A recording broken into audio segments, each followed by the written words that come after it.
All right, next one is the Alexander Isak noise won't stop. He was the next name on the list that both of you have just sort of referred to.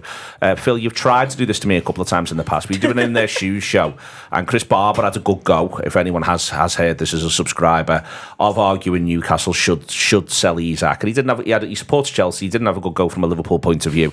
He had a good go from his own point of view of sort of saying if they want to make the sort of changes that he thinks they should make to cement the Champions League position, Isak does free it up. But it just still didn't quite stick.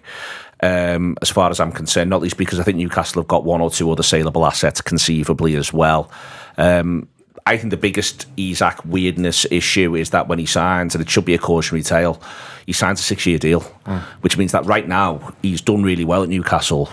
There should be more pressure on Newcastle to do one thing with him or another, whereas as it is, I just keep coming back to the fact that for me, Newcastle hold, if not all the cards, most of the cards. Yeah, the whole thing with him is going to be played on Newcastle's terms because of that concept, which when you sign for 60 million from Sociedad, you're sort of thinking, oh, that I should probably commit to that. And you almost didn't think that Newcastle would be quite as sort of good as they are and consistently, win a trophy in the Champions League 2 out of 3 seasons and that sort of thing. But you do sort of look at it and think that it feels very Coutinho to me in terms of what they're able to do. Like, I know it is a bit of an ongoing joke that, Liverpool is still spending the Coutinho money, but Liverpool are literally still spending the Coutinho money because it changed the entire shape of Liverpool as a football club. It's not just as simple as Liverpool used the Coutinho money to buy Virgil van Dijk and Alisson.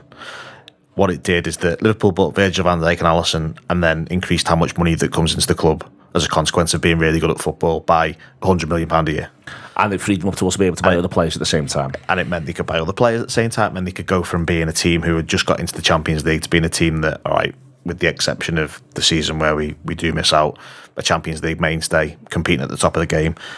And that brings you money in, and that is what Newcastle should be trying to do. And I sort of feel like there is a level of pride sometimes where you feel like you can't do what can be construed as taking a step back to take maybe 3 forward. And it takes someone bold to make that decision. And I just don't know whether Newcastle have got that. But my counter-argument to this, Phil, is I take your... we'll come on to Newcastle's current structural thing in a minute. I think it is an interesting one.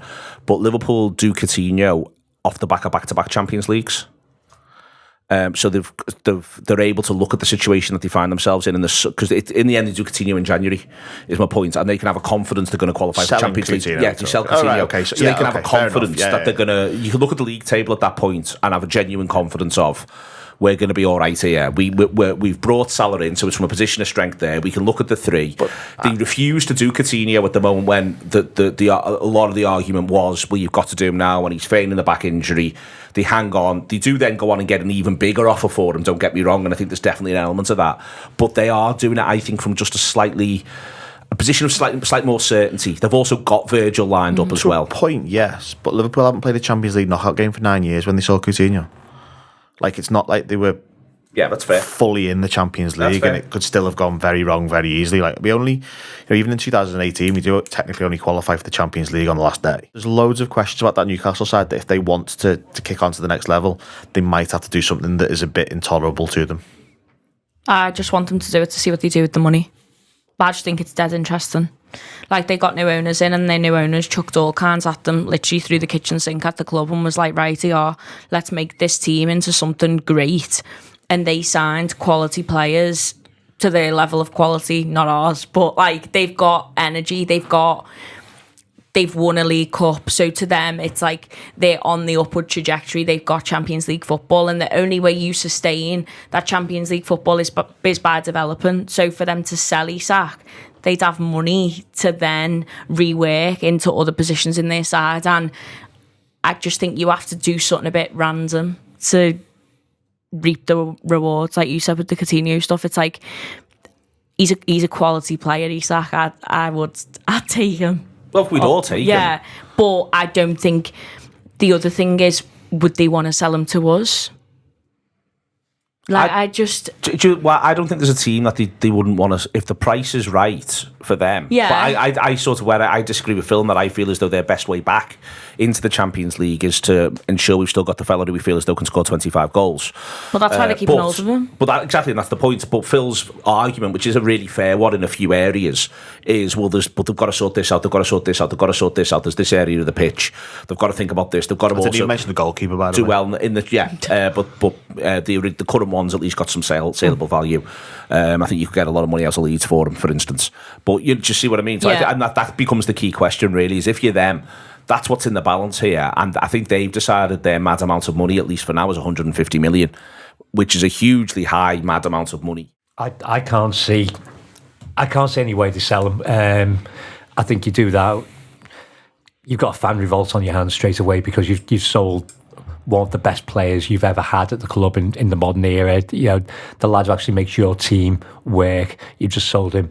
I think the more saleable asset the more likely to be saleable asset that they have is Anthony Gordon, because they can replace him more easily without damaging the way they play. If they sell Isak to anyone at all, then they are damaging themselves, probably irreparably. I hope you're enjoying this free show at the moment. Loads of excellent, exciting stuff on the Anfield app. If you want to be part of the whole thing, you can download the Anfield app and go from there. Or you can subscribe via the YouTube membership as well for video-only content and other bits and pieces. We love doing these shows. We love that you watch them. So come, be part of the journey with us.